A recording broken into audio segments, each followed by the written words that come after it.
한 가문이 하룻밤 사이에 멸문당했습니다. 영모의 누명, 타오르는 불길, 그리고 비명. 9살 소녀는 불타는 집에서 유모의 등에 엎여 겨우 빠져나왔습니다. 아버지는 마당에서 칼에 쓰러졌고 어머니는 우물에 몸을 던졌습니다. 대제학의 외손녀였던 그 아이는 하루아침에 세상에서 이름이 지워진 존재가 되었습니다. 3년을 굶주리고 3년을 숨죽이고 3년을 이를 갈았습니다. 그리고 그녀는 스스로 노비 시장에 나섰습니다. 팔려간 곳은 다름 아닌 자기 가문을 멸문시킨 원수의 집. 시바지 여종이라는 가장 낮은 자리로 기어들어간 그녀가 마주한 것은 우아한 미소 뒤에 독을 품은 안주인과 자기 자신마저 포기한 젊은 도련님이었습니다. 칼날이 목을 눌러도 눈 하나 깜빡이지 않았던 여인, 독향이 잠자리를 채워도 물러서지 않았던 여인. 오늘 들려드릴 이야기는 지옥의 한가운데서 복수의 날개를 펼친 한 여인의 이야기, 검은 나비의 부활입니다. 찾아주셔서 감사합니다. 여러분의 일로 야담입니다. 구독과 좋아요, 알림 설정하시고 즐거운 시간 놓치지 마세요. 참 어디에 계신지 댓글 남겨주시면 그곳으로 복을 배달해 드리겠습니다. 이 이야기는 조선 땅 한양 어느 골목 끝에서 시작됩니다.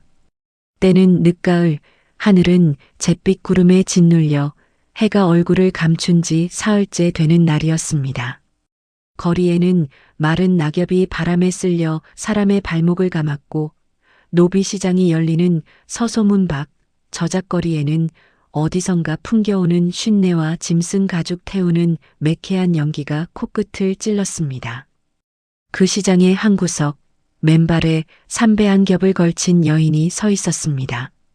나이는 18이 될까 말까 뼈마디가 도드라지게 야윈 몸이었으나 눈빛만은 겨울 호숫가에 얼어붙은 물처럼 서늘하고 또렷했습니다.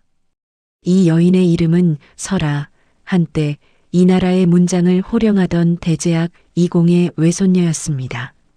설아의 가문이 멸문지화를 당한 것은 불과 3년 전의 일이었습니다. 조부 이공은 영모의 누명을 쓰고 차명에 처해졌고 그날 밤 포졸들이 대문을 부수고 들이닥쳤을 때 집안에서는 비명과 피 냄새가 뒤섞여 차마 눈을 뜨고 볼 수 없는 참극이 벌어졌습니다. 아버지는 마당에서 칼을 맞아 쓰러졌고 어머니는 우물에 몸을 던졌습니다. 대들보가 무너지며 타오르는 불길 속에서 설아만이 유모의 등에 엎여 후문의 개구멍으로 빠져나올 수 있었습니다. 그 뒤로 3년 설아는 숨어 살았습니다. 산골에 버려진 움막에서 장터에 구정물 흐르는 골목에서 남루한 거지의 행색으로 하루하루를 연명했습니다.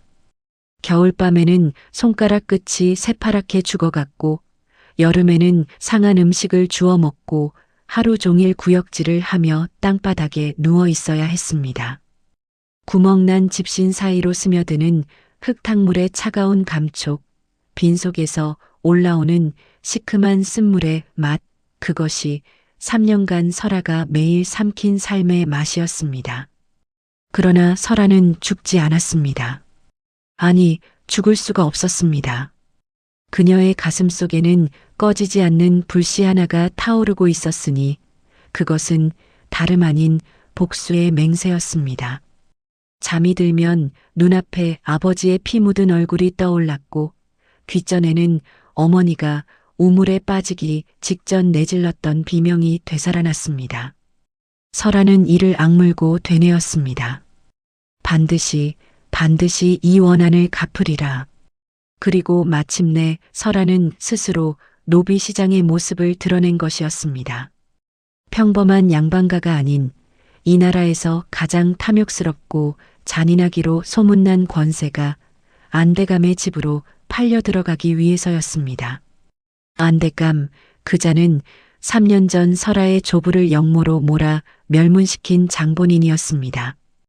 호랑이 굴에 제 발로 걸어 들어가는 격이었지요. 노비거강꾼이 설아의 턱을 거칠게 잡아들어 올리며 물었습니다. 이년아, 밥은 제대로 먹은 게냐? 뼈밖에 안 남았구만. 설아는 대답 대신 고개를 숙였습니다. 그녀가 아는 것이 있었습니다. 안대감 댁에서는 지금 시바지 여종을 구하고 있다는 것을. 대감의 아들 휘에게 후사를 잇게 할 건강한 여종, 바로 그 자리가 설아가 노린 사지의 입구였습니다. 거강꾼의 기름진 손이 설아의 어깨를 밀쳤을 때 차가운 바람이 삼배 옷깃 사이로 비수처럼 파고들었습니다. 맨발 아래 얼어붙은 땅의 냉기가 뼛속까지 스며들었으나 설아는 몸을 떨지 않았습니다. 이미 3년간의 지옥이 그녀의 몸에서 두려움이라는 감각을 모조리 태워버렸기 때문이었습니다. 안대감 댁의 마름이 설아를 훑어보더니 고개를 끄덕였고 은전 선잎이 거강꾼의 손에 쥐어졌습니다. 그렇게 설아는 원수의 집 대문을 넘었습니다. 적의 심장부로 한 걸음, 검은 나비의 날갯짓은 그렇게 시작되었습니다. 안대감 댁의 안채는 겉으로 보기에 참으로 화려한 곳이었습니다. 대청마루에는 청자향로에서 은은한 백단향이 피어올랐고 벽에는 금박을 입힌 모란 병풍이 6첩이나 둘러쳐져 있었습니다. 비단 방석 위에는 수놓은 요가 가지런히 놓여 있었고 방안 구석구석에는 한겨울에도 따스한 온기가 아궁이에서부터 구들장을 타고 올라와 발바닥을 감쌌습니다. 밖에서 보면 이 안채는 더할 나위 없이 풍요롭고 평화로운 공간이었습니다. 그러나 이 집의 안주인을 알게 되면 그 풍요로움이 얼마나 기만적인 것인지 곧 깨닫게 되지요. 매화 부인, 본가는 밀양박씨로 명문가의 규수 출신이었습니다. 나이는 40을 갓 넘겼으나 고운 피부에 주름 하나 없는 얼굴, 언제나 단정하게 올린 쪽머리에 금비녀를 꽂은 모습은 한눈에 봐도 품격이 넘치는 양반가의 정실이었습니다. 입술은 늘 엷은 미소를 머금고 있었고 목소리는 봄날의 실개울처럼 부드럽게 흘렀습니다.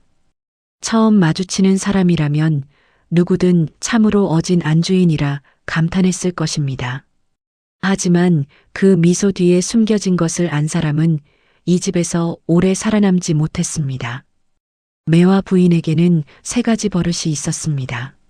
하나, 아랫사람이 실수를 하면 그 자리에서 호통치는 법이 없었습니다.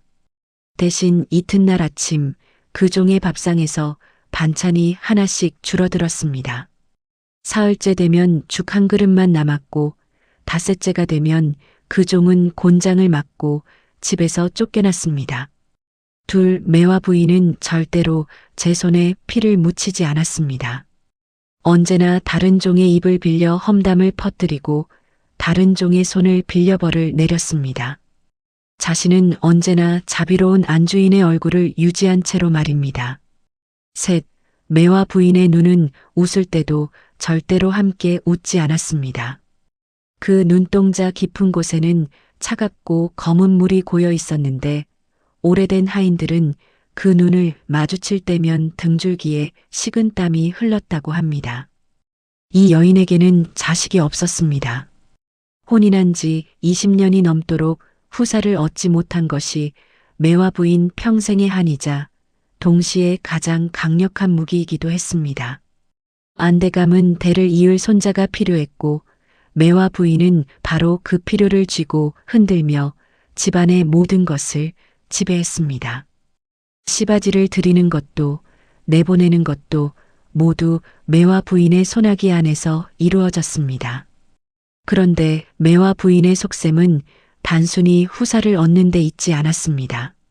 그녀는 시바지가 낳은 아이를 자신의 양자로 삼아 족보에 올린 뒤 그 아이의 친모를 제거하고 아이를 완전히 자신의 것으로 만들 계획이었습니다. 그리고 그 아이를 내세워 안대감의 전 재산과 토지, 노비 문서를 모조리 자신의 친정으로 빼돌리려는 음모를 꾸미고 있었습니다. 안방 장롱 깊숙이 숨겨둔 비밀 서찰에는 친정 오라버니와 주고받은 밀서가 차곡차곡 쌓여 있었는데 그 안에는 안대감마저 독살하려는 계획까지 적혀 있었습니다. 설아가 이 집에 팔려 들어온 날 매화 부인은 안채 대청마루에 단정히 앉아 새로 들어온 시바지를 맞이했습니다. 설아는 머리를 조아린 채 마루 아래에 엎드려 절을 올렸습니다. 삼배옷에서는 시장의 먼지 냄새와 사람 채취가 뒤섞여 풍겼고 맨발에 발뒤꿈치는 갈라져 핏기가 비쳤습니다. 그 비참한 모습을 내려다보며 매화 부인은 평소처럼 부드러운 미소를 지었습니다. 고생이 많았구나. 이제부터는 밥도 제때 먹고 옷도 따뜻한 것으로 갈아입으렴. 하인들은 안주인의 자비로운 모습에 고개를 끄덕였지만 매화 부인의 시선은 설아의 엎드린 등이 아니라 그녀의 손끝을 보고 있었습니다.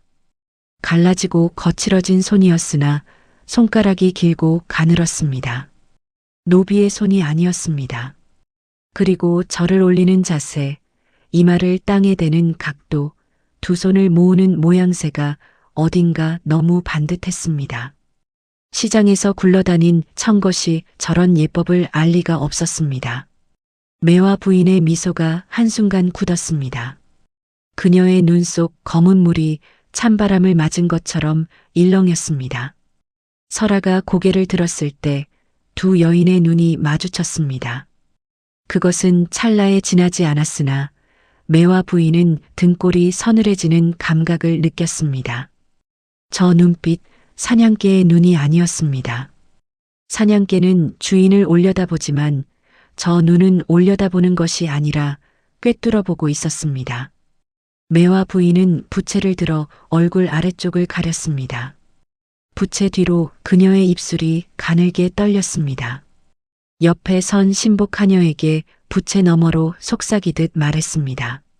저 아이의 거처를 내 침소와 가까운 곳으로 배정하여라. 내 눈에서 벗어나지 못하게. 그 목소리는 여전히 부드러웠으나 신복 하녀의 얼굴이 하얗게 질린 것을 보면 그 말의 무게가 어떤 것인지 짐작할 수 있었을 것입니다. 매화 부인은 부채를 접으며 혼잣말을 내뱉었습니다. 그 목소리가 얼마나 낮았던지 향로에서 피어오르는 연기조차 흔들리지 않았습니다. 이 아이는 사냥개가 아니라 늑대구나. 그날 밤 매화 부인의 안방에서는 향이 유난히 짙게 피어올랐습니다. 그것은 그녀가 마음이 불편할 때마다 태우는 치명이었는데 그 매캐한 연기가 안채 처마 끝까지 흘러나와 찬 밤 공기에 실려 마당을 떠돌았습니다. 그리고 설아가 배정받은 작은 행랑방에까지 그 향기가 스며들어 왔습니다.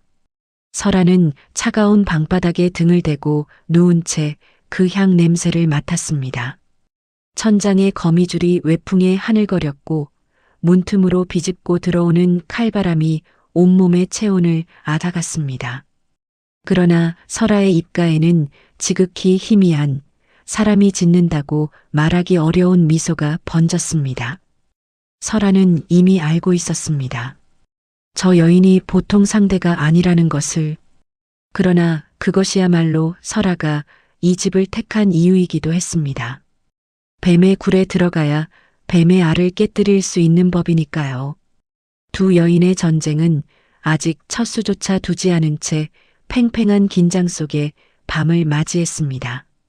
설아가 안대감 댁에 들어온 지 사흘째 되는 날 드디어 그녀가 이 집에 온 본래의 목적이 시작되었습니다. 시바지로서 젊은 주인 휘의 방에 들어가는 밤이 정해진 것이었습니다. 그날 저녁 설아는 안채의 작은 세면방에서 찬물로 몸을 씻어야 했습니다. 한겨울에도 따뜻한 물은 주어지지 않았습니다. 시바지 따위에게 군부를 떼어 물을 데울 이유가 없다는 것이 매화 부인의 명이었지요. 차가운 물이 피부에 닿을 때마다 온몸에 소름이 돋았고 갈라진 손등에 물이 스며들 때의 쓰라림은 이를 악물어도 신음이 새어나올 만큼이었습니다.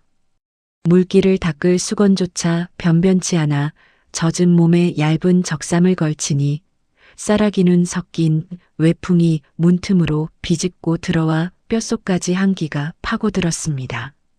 신복하녀가 설아를 데리고 간 곳은 사랑채 뒤편에 따로 마련된 별채였습니다. 안대감의 아들 휘가 거처하는 곳이었는데 안채의 화려함과는 사뭇 달랐습니다.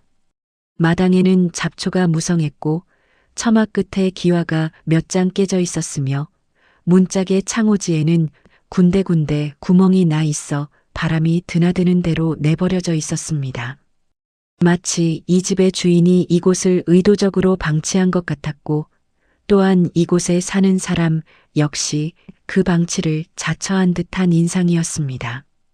방문이 열렸을 때 설아의 눈에 들어온 것은 어둠이었습니다.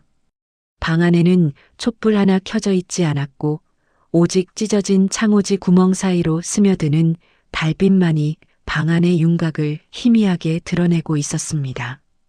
그 어둠 속에서 술 냄새가 코끝을 찔렀습니다.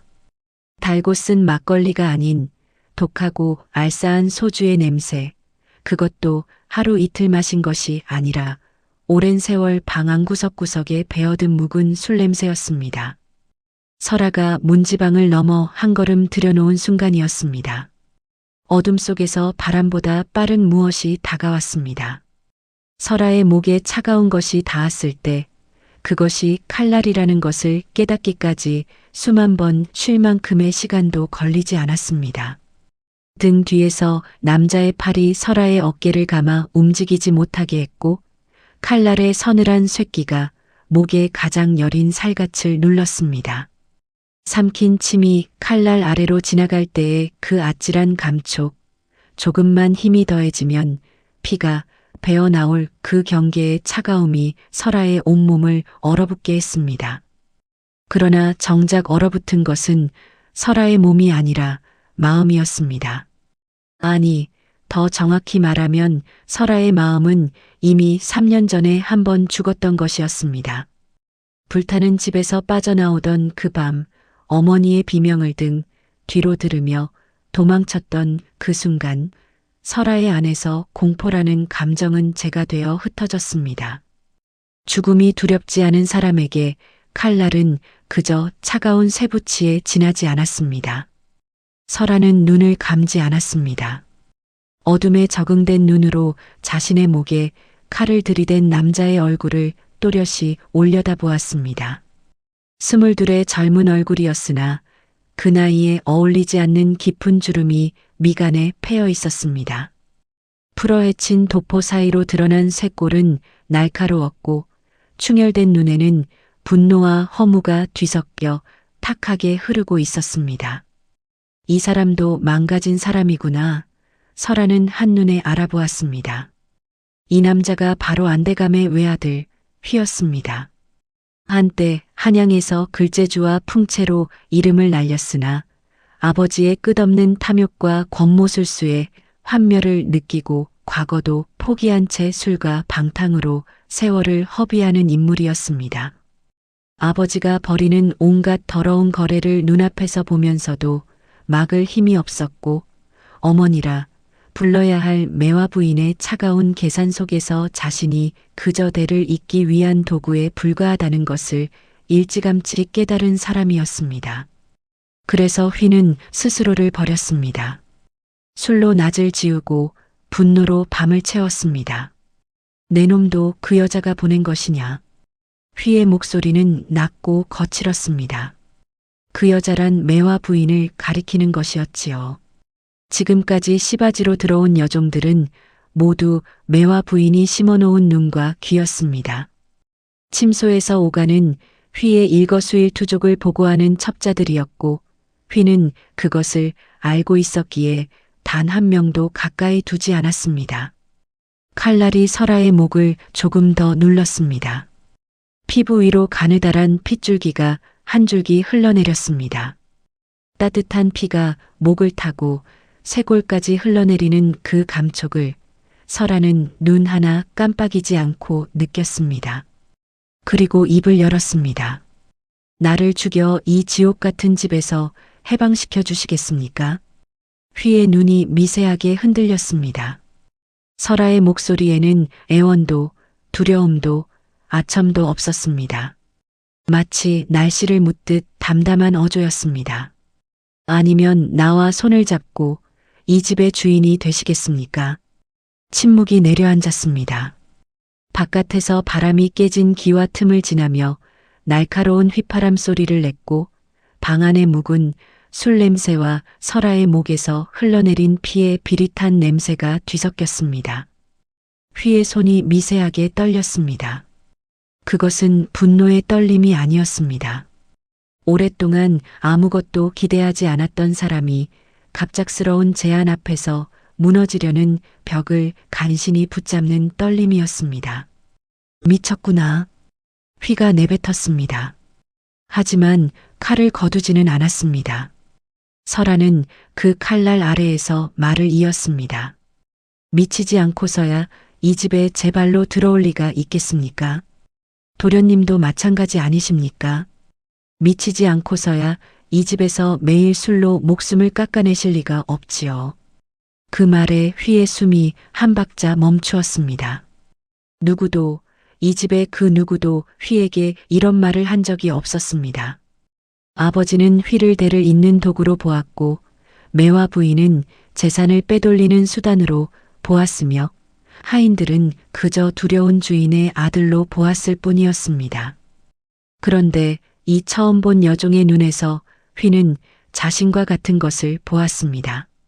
상처, 분노, 그리고 무언가를 끝까지 해내겠다는 절박한 집념. 칼이 느릿하게 설아의 목에서 물러났습니다. 칼날이 떠난 자리에 가느다란 붉은 선이 남았고 설아는 그 선을 손가락으로 짚어 피를 훔쳤습니다. 그러고는 그 피 묻은 손가락을 들어 보이며 말했습니다. 이것이 제 각오의 증거이옵니다. 도련님이 원하시면 언제든 이 피를 다시 흘릴 준비가 되어 있습니다. 그 밤 두 사람 사이에 촛불은 끝내 켜지지 않았습니다. 그러나 어둠 속에서 두 사람은 오래도록 이야기했습니다. 설아는 자신의 정체를 밝히지 않았으나 이 집을 무너뜨려야 할 이유가 있다고만 말했고 휘는 그 이유를 묻지 않았습니다. 서로의 상처를 캐묻지 않는 것, 그것이 두 사람이 맺은 첫 번째 약속이었습니다. 새벽녘 첫 딸기 울기 직전에 설아가 별채를 나설 때 휘가 등 뒤에서 말했습니다. 살아있어라. 이 집에서 살아남아라. 그래야 내가 원하는 것을 이룰 수 있다. 설아는 대답 대신 고개만 살짝 끄덕이고 새벽 어둠 속으로 사라졌습니다. 동이 트기 전 행랑방으로 돌아온 설아의 몸은 얼음장처럼 차갑게 식어 있었으나 가슴 속에는 처음으로 복수 이외의 것이 아주 작고 위태로운 온기 같은 것이 피어나고 있었습니다. 그것이 무엇인지 설아 자신도 아직 알지 못했습니다. 설아가 안대감 댁에 들어온 지 2달이 지났습니다. 그 사이 설아의 몸에는 변화가 찾아왔습니다. 아침마다 속이 뒤집히고 밤 냄새만 맡아도 구역질이 치밀어 올랐습니다. 입덧이었습니다. 시바지로서의 소임을 다한 것이지요. 소식은 삽시간에 안채로 퍼졌습니다. 안대감은 대청마루에서 크게 웃으며 무릎을 쳤고 집안의 하인들은 서로 눈짓을 주고받으며 후사가 생겼다는 소문을 입에서 입으로 전했습니다. 안대감이 설아에게 내린 것은 비단 이불 한 채와 쌀 서말이었습니다. 20년 넘게 후사를 보지 못했던 집안에 마침내 대를 이을 씨가 뿌려졌으니 대감의 기쁨은 짐작하고도 남았습니다. 그러나 그 소식을 전해 들은 매와 부인의 얼굴은 기쁨과는 거리가 멀었습니다. 안방에 혼자 앉아 찻잔을 들었으나 잔 속의 차가 식도록 한 모금도 마시지 않았습니다. 입술은 미소를 짓고 있었으나 그 미소가 입꼬리를 물어뜯는 듯 비틀려 있었고 금비녀를 꽂은 손이 무릎 위에서 가늘게 떨리고 있었습니다. 매와 부인에게 시바지의 임신은 계획의 첫 번째 단계가 완성된 것이나 마찬가지였으나 동시에 가장 위험한 변수가 생긴 것이기도 했습니다. 아이가 태어나면 아이의 친모인 설아의 존재가 커질 수밖에 없고, 그렇게 되면 설아를 제거하기가 한층 까다로워지기 때문이었습니다. 더구나 매화 부인의 직감이 쉬지 않고 경고를 보내고 있었습니다. 저 여종은 보통이 아니다. 2달간 설아를 지켜본 결과 매화 부인의 의심은 확신에 가까워지고 있었습니다. 설아는 시키는 일을 군말 없이 해냈고 윗사람에게 예를 다했으며 다른 종들과 불필요한 말을 섞지 않았습니다. 너무 완벽했습니다. 실수가 없다는 것 자체가 비정상이었습니다. 진짜 천한 종이라면 게으름을 부리거나 투정을 하거나 몰래 음식을 훔치는 것이 자연스러운 법인데 설아에게서는 그런 인간적인 허점이 단 한 번도 포착되지 않았습니다. 매화 부인은 결심했습니다. 아이가 태어나기 전에 일을 끝내야 한다고. 그러나 그녀의 방식은 언제나 그렇듯 교묘했습니다. 직접 손을 더럽히는 법은 결코 없었지요. 어느 날부터 설아의 방에 향이 놓이기 시작했습니다. 신복하녀가 아침 저녁으로 향로를 가져와 방 한가운데에 두고 갔는데 그 향은 보통의 백단향이나 침향과는 사뭇 달랐습니다. 연기가 허옇게 피어오르는 대신 눈에 거의 보이지 않을 만큼 투명하게 퍼졌고 향기도 처음에는 은은하고 달콤하여 마치 봄날의 매화꽃 향기를 닮은 듯했습니다. 설아의 방에 드나드는 다른 하인들도 마님께서 임산부를 위해 좋은 향을 내려주셨다며 매화 부인의 자비를 칭송했습니다. 그러나 설아는 첫날 밤부터 무언가 이상한 것을 느꼈습니다. 향을 피운 방에서 잠을 자고 일어나면 머리가 무거웠습니다. 관자놀이 양쪽이 납덩이를 올려놓은 것처럼 묵직하게 눌렸고 눈을 뜨면 천장이 빙글빙글 돌았습니다. 속이 울렁거리는 것은 입덧 때문이려니 했으나 그 울렁거림의 질이 달랐습니다. 입덧은 음식 냄새에 반응하여 치밀어 오르는 것이었으나 이 구역질은 뱃속 깊은 곳에서부터 장기가 뒤틀리는 듯한 통증과 함께 올라왔습니다. 그리고 사흘째 되는 날 아침 설아는 요강에 피가 묻어 있는 것을 발견했습니다. 아주 옅은 갈빛이 섞인 핏자국이었으나 임산부의 몸에서 나와서는 안 될 것이었습니다. 그 순간 설아의 머릿속에 번개처럼 스치는 기억이 있었습니다. 어린 시절 조부의 서재에서 보았던 의서 한 권. 대제학이었던 조부는 학문뿐 아니라 약초와 의술에도 조예가 깊었고 그 서재에는 온갖 약재의 독성과 효능을 기록한 서책들이 빼곡했습니다. 설아는 유모의 무릎에 앉아 그 책의 그림들을 구경하곤 했는데 그중 하나가 떠올랐습니다.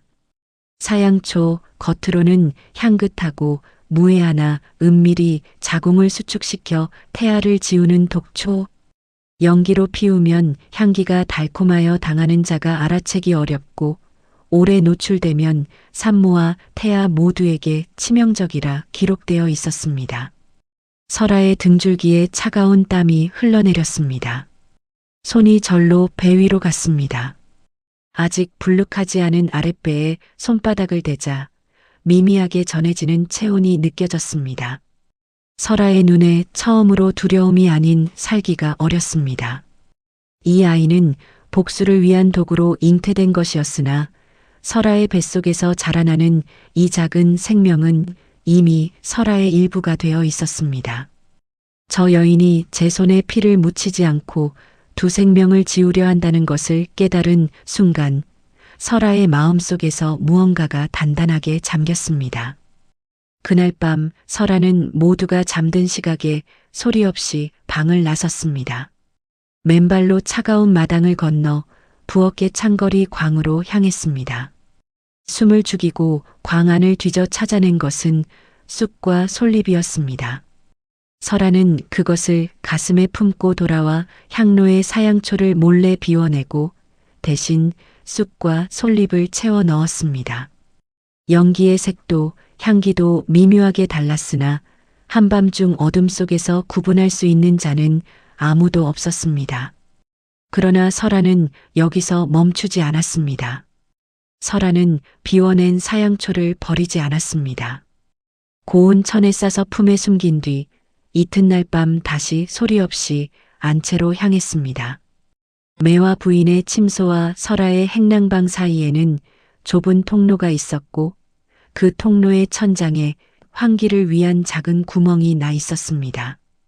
설아는 그 구멍 가까이에 사양초 뭉치를 얇게 펴서 올려놓았습니다. 바람이 불 때마다 사양초의 가루가 미세하게 날려 통로를 타고 매와 부인의 침소로 스며들도록 설계한 것이었습니다. 밤마다 설아는 이 작업을 반복했습니다. 맨발로 얼어붙은 마당을 건널 때마다 발가락 끝이 감각을 잃었고 숨을 죽이고 안채 근처를 오갈 때면 심장이 목구멍까지 치밀어 올라 터질 것 같았습니다. 한 번이라도 들키면 그 자리에서 곤장을 맞아 죽을 수도 있었습니다. 그러나 설아는 멈추지 않았습니다. 배 위에 얹은 손에서 전해오는 미약한 온기가 이 아이를 지켜야 한다는 절박함이 설아의 발걸음을 멈추게 하지 않았습니다. 보름이 지나자 매와 부인에게 이상 증세가 나타나기 시작했습니다. 아침에 일어나면 두통이 심했고 얼굴이 누렇게 뜨며 밥맛을 잃었습니다. 의원을 불러 진맥을 받았으나 뚜렷한 병명이 나오지 않았고 다만 기혈이 허하다는 진단만 내려졌습니다. 매와 부인은 보약을 다려 먹으며 몸조리를 했으나 증세는 나아지기는커녕 점점 심해졌습니다. 한밤중에 식은 땀에 젖어 깨어나는 날이 잦아졌고 거울에 비친 자신의 얼굴이 하루가 다르게 초췌해져 가는 것을 보며 이를 갈았습니다. 그리고 가장 무서운 것은 매와 부인은 자신이 왜 아픈지를 전혀 알지 못한다는 것이었습니다.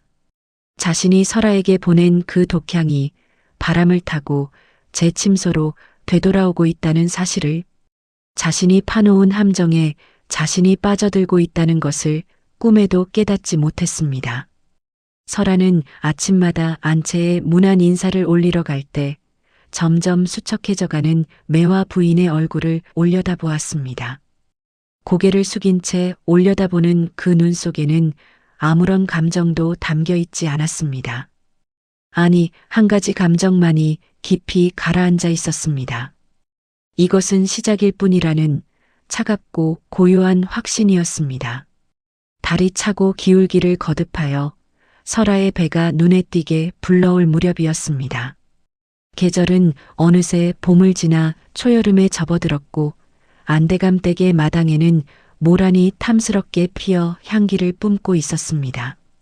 그러나 그 화사한 꽃 아래에서 매와 부인의 얼굴은 날이 갈수록 창백해져 갔고 원인 모를 병세에 시달리면서도 그녀의 머릿속에서는 단 한순간도 계략의 톱니바퀴가 멈추지 않았습니다. 매와 부인은 초조했습니다. 독향을 피운 지 석 달이 넘었건만 설아의 배는 줄어들기는커녕 더욱 단단하게 불러오고 있었습니다.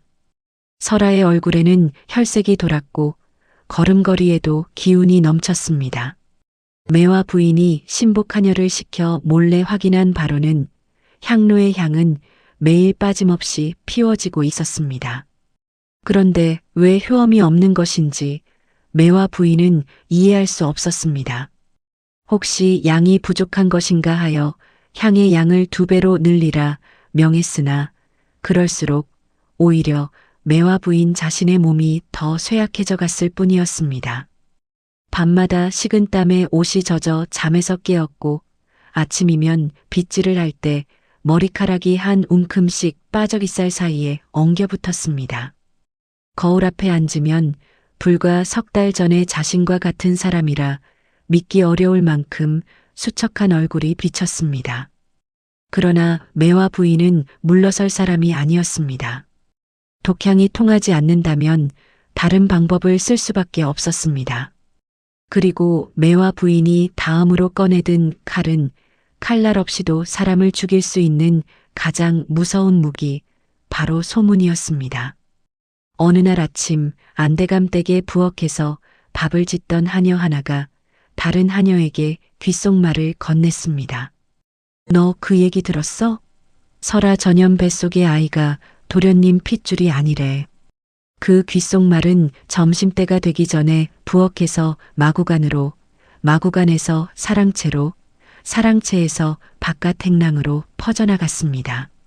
저녁이 되자 안대감 댁의 모든 하인이 그 소문을 알고 있었고 다음 날에는 담장 넘어 이웃집까지 그 이야기가 흘러들었습니다. 소문의 내용은 이러했습니다. 설아가 노비시장에 팔려오기 전에 이미 다른 남자의 씨를 품고 있었다는 것이었습니다. 시장 거강꾼의 증언이라며 이름까지 들먹였고 설아가 밤마다 몰래 담을 넘어 외간 남자를 만난다는 허황된 이야기까지 덧붙여졌습니다. 교묘한 것은 이 소문의 출처를 추적하면 매화 부인이 아니라 부엌계 막내 하녀에게로 향한다는 것이었습니다. 매화 부인은 항상 그랬듯이 자신의 손에는 한 점 먼지도 묻히지 않았습니다. 소문은 독보다 빠르고 불보다 뜨거웠습니다. 안대감의 귀에 그 말이 닿기까지는 사흘이 채 걸리지 않았습니다. 대감은 사랑채에서 술상을 앞에 놓고 혼자 마시다가 그 소문을 전해 들었는데 술잔을 든 손이 부르르 떨리더니 잔을 그대로 벽에 내던졌습니다. 사기 파편이 벽에 부딪혀 산산이 흩어졌고 술이 벽을 타고 흘러내리며 퀴퀴한 누룩 냄새를 풍겼습니다. 안대감의 얼굴은 시뻘겋게 달아올랐고 두꺼운 목덜미의 핏줄이 굵은 지렁이처럼 울룩불룩 솟아올랐습니다. 당장 그년을 끌고 와라. 안대감의 호통에 하인들이 우르르 달려갔고 설아는 행랑방에서 잠든 채로 끌려 나왔습니다. 만삭에 가까운 무거운 몸이 거친 손에 이끌려 마당 한가운데에 내팽개쳐졌습니다. 무릎이 돌바닥에 부딪혔을 때 날카로운 통증이 다리를 타고 허리까지 치솟았고 배 아래로 둔한 압박감이 밀려왔습니다. 설아는 이를 악물고 두 손으로 배를 감쌌습니다. 안대감이 횃불 아래에 서 있었습니다. 그 뒤로 하인들이 반원을 그리며 둘러섰고 대청마루 위에서는 매화 부인이 병색이 짙은 얼굴로 앉아 내려다보고 있었습니다. 횃불빛의 일렁이는 매화 부인의 표정은 근심하는 안주인의 얼굴이었습니다. 그 연기가 고약했습니다. 입술 끝에 감추어진 희미한 미소를 설아는 놓치지 않았습니다. 2년, 내 뱃속의 것이 과연 우리 집안의 피냐? 바른대로 되지 못하겠느냐? 안대감의 고함이 마당을 울렸습니다. 침이 설아의 얼굴에 튀었고 들이미는 횃불의 열기가 볼을 따갑게 그을렸습니다. 하인 하나가 곤장을 가져왔고 또 다른 하인이 밧줄을 들었습니다. 마당 한 구석에서는 이미 형틀이 준비되고 있었습니다. 설아는 고개를 들었습니다. 흐트러진 머리카락 사이로 드러난 얼굴은 창백했으나 눈빛은 흔들리지 않았습니다. 설아는 안대감을 올려다보지 않았습니다. 대신 대청마루 위의 매화 부인을 똑바로 바라보았습니다. 두 여인의 시선이 횃불 너머로 마주쳤고 그 순간 매화 부인의 입가에서 미소가 사라졌습니다. 대감마님, 소녀가 한 말씀만 올려도 되겠습니까? 설아의 목소리는 떨리지 않았습니다. 만삭의 몸으로 돌바닥에 무릎을 꿇은 채 배를 감싼 두 손에 힘을 주며 설아가 말을 이었습니다. 소녀의 뱃속 아이가 도련님의 핏줄이 아니라는 소문, 소녀도 들었사옵니다. 그 소문이 어디서 시작되었는지 소녀는 알지 못하옵니다. 하오나 소녀가 알고 있는 것이 하나 있사옵니다. 설아는 품에서 무언가를 꺼냈습니다. 접히고 또 접힌 종이 뭉치었습니다. 누렇게 변색된 한지 위에 빼곡한 글씨가 적혀 있었는데 그것은 서찰이었습니다. 한 통이 아니었습니다. 3통, 5통, 7통. 설아의 품에서 나온 서찰은 도합 7통이었습니다. 마당에 정적이 내려앉았습니다. 횃불이 타며 내는 파직파직 소리만이 밤 공기를 갈랐습니다. 설아는 그 서찰 뭉치를 두 손으로 높이 들어 올렸습니다. 이 서찰은 마님의 안방 장롱 깊숙이 숨겨져 있던 것이옵니다. 마님께서 친정 오라버니와 주고받으신 밀서이온데 그 안에는 대감마님의 전 재산과 토지, 노비 문서를 친정으로 빼돌리려는 계획이 적혀 있사옵니다. 안대감의 얼굴에서 분노가 사라지고 당혹이 번졌습니다. 고개가 느릿하게 대청마루 위에 매화 부인에게로 돌아갔습니다. 매화 부인의 얼굴은 순식간에 백지장이 되었습니다.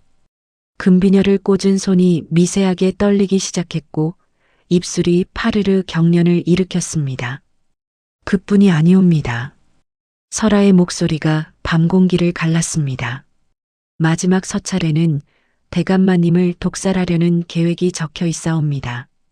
약방에서 보약이라 속여드리는 탕제에 독을 섞는 방법까지 상세히 기록되어 있사옵니다. 그 한마디에 마당 전체가 얼어붙었습니다. 하인들의 입이 벌어졌고 곤장을 든 사내의 팔이 축 늘어졌습니다. 안대감은 벌겋던 얼굴이 순식간에 흑빛으로 변하더니 부릅뜬 눈으로 매화 부인을 노려보았습니다. 20년을 함께한 아내, 그 곱고 우아한 얼굴 뒤에 숨겨진 칼날을 비로소 본 남자의 눈에는 분노를 넘어선 공포가 서려 있었습니다. 그것이 사실이냐? 안대감의 목소리가 갈라졌습니다. 매화 부인은 자리에서 벌떡 일어섰습니다. 병색이 짙은 얼굴이 횃불빛에 비쳐 유령처럼 하얗게 떠올랐습니다. 입을 열어 무엇인가를 말하려 했으나 목에서 소리가 나오지 않았습니다. 마치 자신이 남에게 뿌렸던 독이 목구멍을 틀어막고 있는 것 같았습니다. 거짓이다. 전현이 날 좋아한 것이다. 매화 부인이 마침내 내지른 외침은 비명에 가까웠습니다. 그러나 안대감은 이미 하인에게 서찰을 가져오라 명하고 있었고 서찰을 펼쳐든 대감의 손이 떨리기 시작했습니다. 매화 부인의 친정 오라버니의 필체, 그것은 안대감이 수십 년간 보아온 사돈의 글씨와 한치도 다르지 않았습니다. 설아는 여전히 돌바닥 위에 무릎을 꿇은 채 고개를 숙이고 있었습니다. 그 얼굴에는 승리의 미소 같은 것은 없었습니다. 다만 배 위에 얹은 손이 가만히 아이를 어루만지고 있었을 뿐이었습니다. 설아가 이 서찰들을 어떻게 손에 넣었는지는 아무도 알지 못했습니다. 밤마다 독향을 바꿔치기 하러 안채를 드나들 때 설아의 눈과 손은 향로만을 향한 것이 아니었습니다. 그 위험천만한 야행 속에서 설아는 하나하나 한 통 한 통 매화 부인의 비밀을 제품으로 옮기고 있었던 것이었습니다. 밤이 깊어가고 횃불이 하나둘 꺼져갈 무렵 매화 부인은 하인들에게 끌려 별채에 갇혔습니다. 그녀의 날카로운 비명이 담장 너머까지 울려 퍼졌으나 그 소리에 귀를 기울이는 사람은 아무도 없었습니다. 가짜 꽃은 그렇게 제 향기에 취해 스스로 시들어가고 있었습니다. 매화 부인이 별채에 갇힌 지 사흘째 되는 날이었습니다. 안대감은 서찰의 진위를 확인하기 위해 친히 포도청에 사람을 보냈고 매화 부인의 친정 오라버니를 잡아들이라는 명까지 내린 상태였습니다. 집안은 뒤집어진 벌집 같았습니다.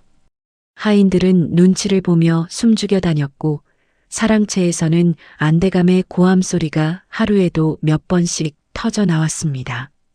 그러나 이 혼란 속에서 가장 고요한 사람은 설아였습니다.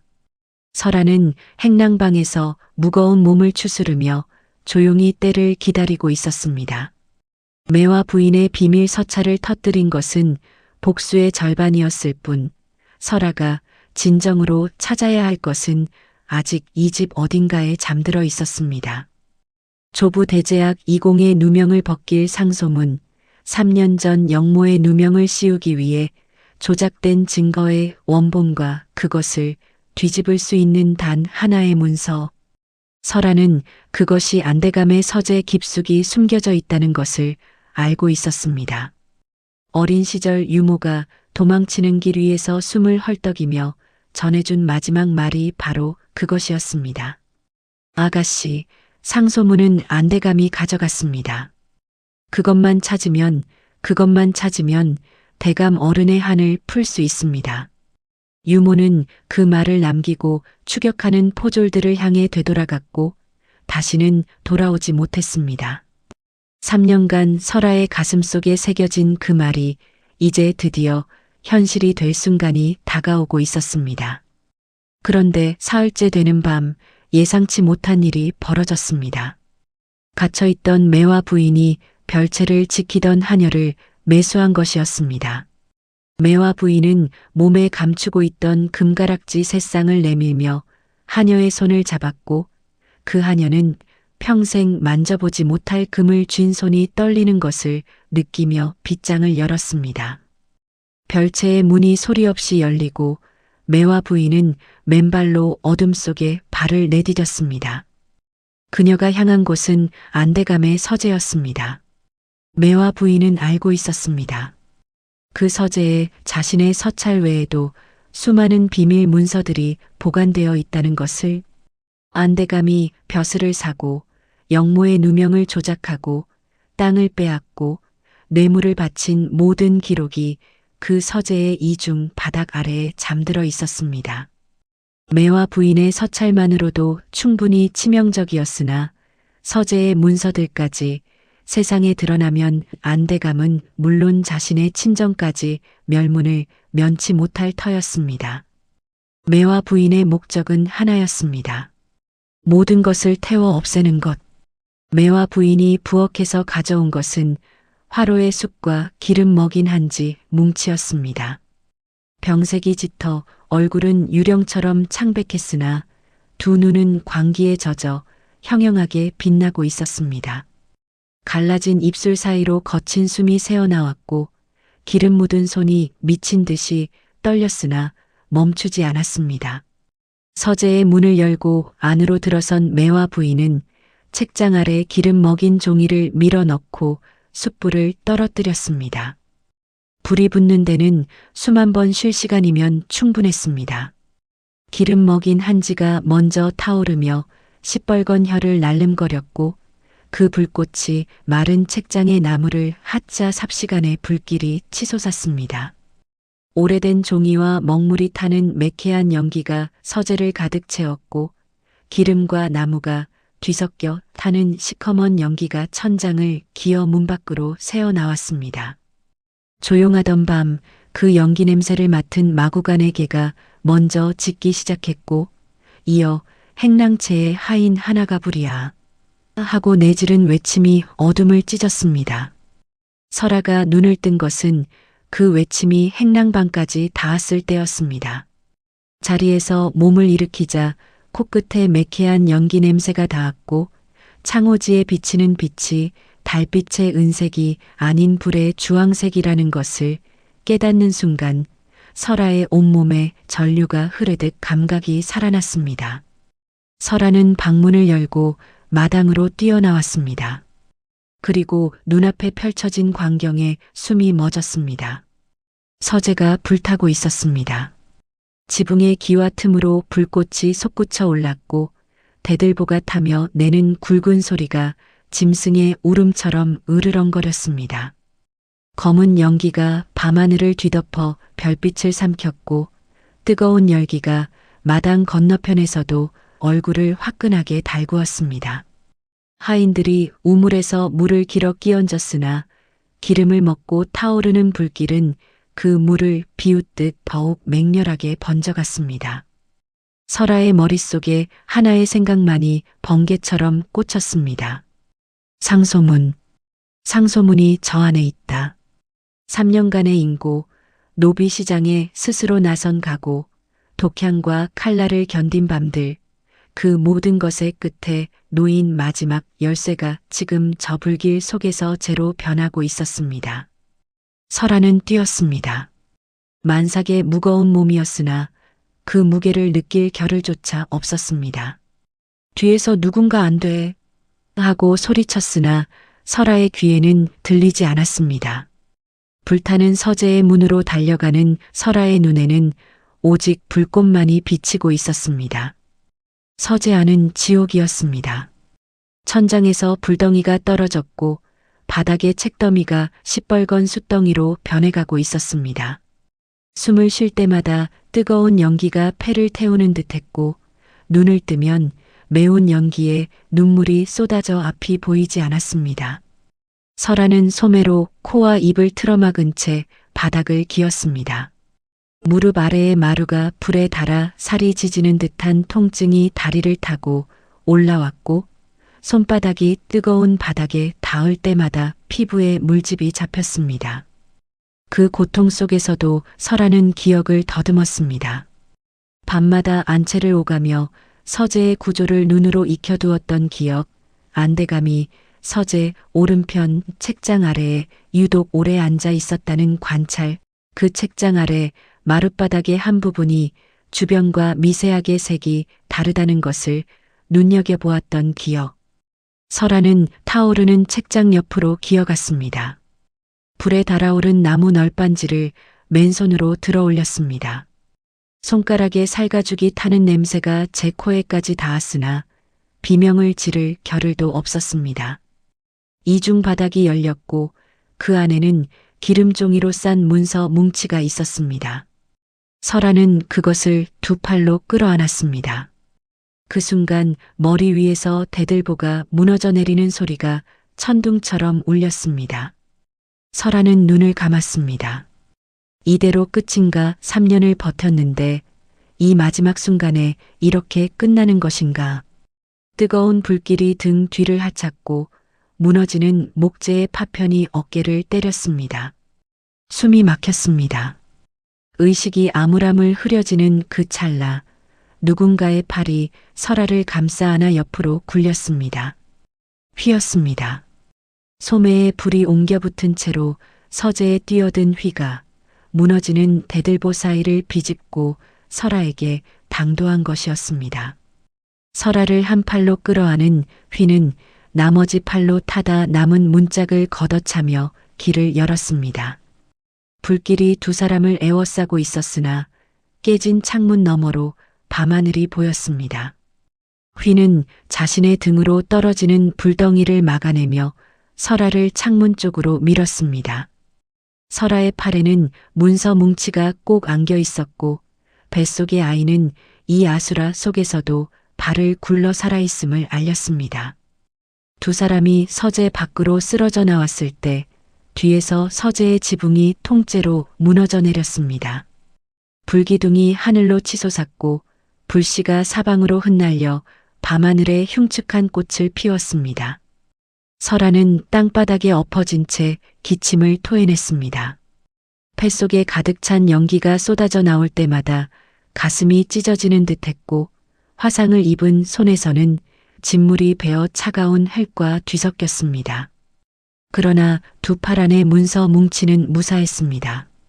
기름종이가 불길을 막아준 것이었습니다. 휘는 설아 옆에 쓰러져 있었습니다.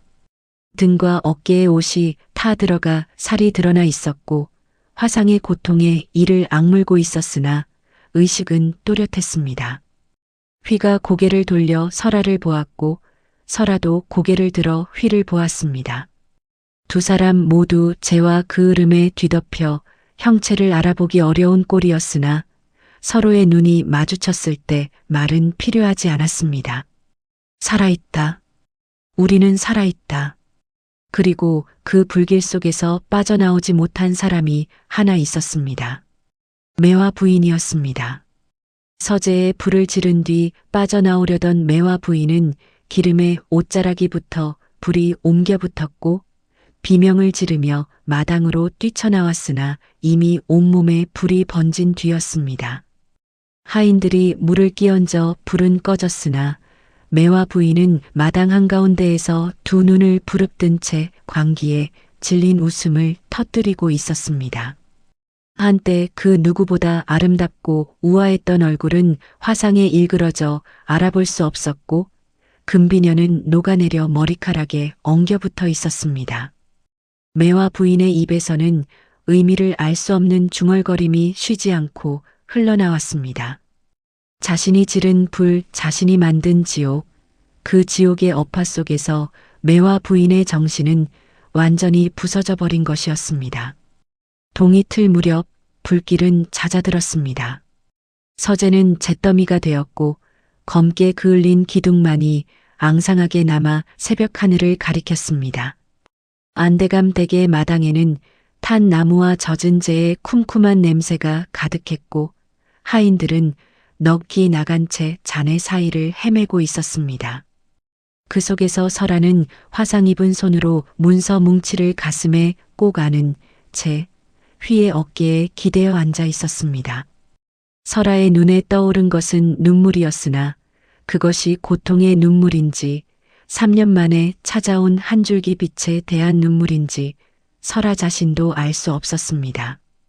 그로부터 석 달이 흘렀습니다. 계절은 가을을 지나 겨울에 접어들었고 한양에는 첫눈이 내리고 있었습니다. 하늘에서 내려오는 눈송이는 크고 느리게 떨어져 마치 누군가 하늘에서 솜을 뜯어 한 올 떨어뜨리는 것 같았습니다. 지붕 위에 마당의 돌 위에 마른 가지 위에 소복이 쌓이는 그 하얀 눈은 세상의 모든 더러운 것을 덮어 새롭게 시작하고 말하는 듯 했습니다. 설아는 아이를 낳았습니다. 사내 아이였습니다. 불길 속에서 살아남은 아이는 태어날 때 울음소리가 어찌나 우렁찼던지 산시를 지키던 산파가 이 아이는 불 속에서 단련된 쇠붙이 같은 아이라며 혀를 내둘렀습니다. 설아는 피와 땀에 젖은 채 아이를 가슴에 안았을 때 세상에 태어나 처음으로 목 놓아 울었습니다. 3년간의 굶주림에도 칼날이 목을 눌렀을 때에도 불길이 등을 하찼을 때에도 흘리지 않았던 눈물이 이 작고 따뜻한 생명을 품에 안은 순간 비로소 터져 나온 것이었습니다. 아이의 조그만 손가락이 설아의 화상 자국 위를 움켜쥐었을 때 그 미약한 힘이 설아의 몸 전체를 관통하여 가슴 깊은 곳에 얼어붙은 무언가를 녹였습니다. 화상을 입은 설아의 양 손바닥에는 새까만 흉터가 남아 있었습니다. 손가락을 구부리면 당기는 듯한 통증이 아직도 가시지 않았고 물건을 쥘 때마다 쓰라림이 손끝까지 번졌습니다. 그러나 설아는 그 손으로 아이를 안았고 그 손으로 아이의 이마를 어루만졌으며 그 손으로 젖을 물렸습니다. 흉터 위로 전해지는 아이의 체온이 어떤 약보다 깊은 곳까지 스며들었습니다. 휘의 등에도 깊은 화상 자국이 남았습니다. 무너지는 대들보의 불길을 제 등으로 막아낸 대가였습니다. 의원은 등의 화상이 살 속 깊이 들어가 완전히 낫기 어렵다 했으나 휘는 개의치 않았습니다. 오히려 휘는 그 화상이 생긴 뒤로 술병을 내려놓았습니다. 매일 아침 서재의 잔해를 치우고 무너진 담장을 보수하고 하인들의 사정을 직접 살피기 시작했습니다. 방탕과 자기 파괴로 세월을 지우던 사람이 처음으로 무언가를 짓는 사람이 된 것이었습니다. 아이가 태어난 날 밤 산실 밖에서 서성이던 휘에게 하인이 사내아이라 전했을 때 휘는 아무 말 없이 고개를 숙이고 한참을 서 있었습니다. 어깨가 미세하게 떨렸으나 그것이 울음인지 웃음인지 가까이 다가간 사람은 아무도 없었습니다. 설아가 불길 속에서 건져낸 문서 뭉치, 그 안에는 안대감이 3년 전 조작한 영모 사건의 모든 진실이 담겨 있었습니다. 대제학 20이 올리려던 상소문이 원본, 안대감이 그 상소문을 가로채 내용을 변조한 흔적, 그리고 포도대장에게 뇌물을 보내 이공을 영모로 몰았다는 밀서까지. 설아는 출산의 몸을 추스르자마자 이 문서들을 정리하여 한 통의 상소문으로 엮었습니다. 화상으로 붓을 쥐기 어려운 손이었으나 설아는 이를 악물고 한 글자 한 글자 또박또박 적어 나갔습니다. 먹물이 손의 흉터 위로 스며들 때마다 쓰라렸으나 그 쓰라림이 되레 글자에 힘을 실어주었습니다. 상소문은 사원부를 통해 임금의 어전에 올랐습니다. 물증이 명확하고 조작의 흔적이 낱낱이 드러난 터라 조정은 발칵 뒤집혔습니다. 안대감은 그 자리에서 관직이 삭탈되고 포도청에 끌려갔습니다. 잡혀가는 안대감의 모습은 참으로 초라했습니다. 한때 조정을 쥐락펴락하던 권세가가 밧줄에 손이 묶인 채 끌려가는 길 위에서 설아는 대문 앞에 서서 그 뒷모습을 지켜보았습니다. 안대감이 고개를 돌려 설아를 보았을 때 그 눈에는 뒤늦은 깨달음이 서려 있었습니다. 이 여종이 처음부터 자신을 노리고 이 집에 들어왔다는 것을 설아는 고개를 숙이지 않았습니다. 3년 전 멸문의 밤 불타는 집에서 도망치던 9살 아이의 눈이 아니었습니다. 이제 설아의 눈에는 모든 것을 관통해온 사람만이 가질 수 있는 고요한 힘이 서려 있었습니다. 안대감이 고개를 떨구고 끌려간 뒤 설아는 한참을 그 자리에 서 있었습니다. 눈이 어깨 위에 쌓이고 속눈썹 위에 내려앉았으나 설아는 움직이지 않았습니다. 아버지, 어머니, 조부, 유모. 이 눈이 닿을 수 없는 곳에 있는 이들에게 설아가 할 수 있는 유일한 인사는 이 침묵뿐이었습니다. 대제학 이공의 누명은 벗겨졌습니다. 조정에서는 고인의 관직을 복원하고 시호를 내렸으며 멸문된 가문의 재산과 명예를 회복하라는 어명이 떨어졌습니다. 설아는 더 이상 노비가 아니었습니다. 더 이상 시바지 여종이 아니었습니다. 더 이상 이름을 숨기고 어둠 속을 기어다녀야 하는 사람이 아니었습니다. 대제학의 외손녀로서 당당히 제 이름을 되찾은 것이었습니다. 매와 부인은 그 뒤로 어떻게 되었느냐 하면 불길 속에서 구출된 뒤 정신이 돌아오지 않았습니다. 하루 종일 빈 방에 앉아 허공을 향해 웃다가 울다가를 반복했고 때로는 보이지 않는 누군가에게 태워라, 다 태워 없애라고 소리치곤 했습니다. 친정으로 보내졌으나 친정 오라버니마저 관아에 잡혀간 뒤라 돌봐줄 사람이 없었고 결국 산골에 외딴 암자에 맡겨져 여생을 보내게 되었다 합니다. 안대감 댁은 휘의 이름으로 새로 세워졌습니다. 아니, 세워졌다기보다는 다시 시작되었다고 하는 것이 맞겠지요. 휘는 아버지가 부정하게 모은 재산의 상당 부분을 환수하여 마을에 돌려주었고 노비들에게는 양인의 신분을 되찾아 주었습니다. 설아는 휘의 곁에서 집안을 다시 일으켜 세웠습니다. 두 사람 사이에 거창한 혼례는 없었습니다. 다만 어느 조용한 날 마을의 작은 사당에서 두 사람이 나란히 절을 올렸고 그것으로 충분했습니다. 화려한 꽃가마도 풍악도 필요하지 않았습니다. 불 속을 함께 지나온 두 사람에게 의례란 살아있다는 것 자체였으니까요. 첫눈이 내리는 날 설아는 마당 한가운데에 꽃을 심었습니다. 하얀 동백이었습니다. 겨울에 피는 그 꽃은 죽은 이들을 기리기 위한 것이었습니다. 아버지를 위해 한 그루, 어머니를 위해 한 그루, 조부를 위해 한 그루, 그리고 어둠 속에서 설아를 살려내고 돌아오지 못한 유모를 위해 한 그루. 네 그루의 하얀 동백이 눈 내리는 마당에 나란히 심어졌습니다.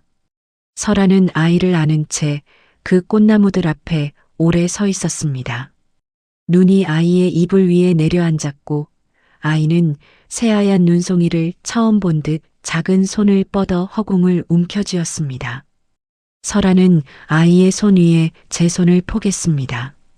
흉터 가득한 손이었으나 그 안에 담긴 온기는 그 어느 때보다 깊고 단단했습니다.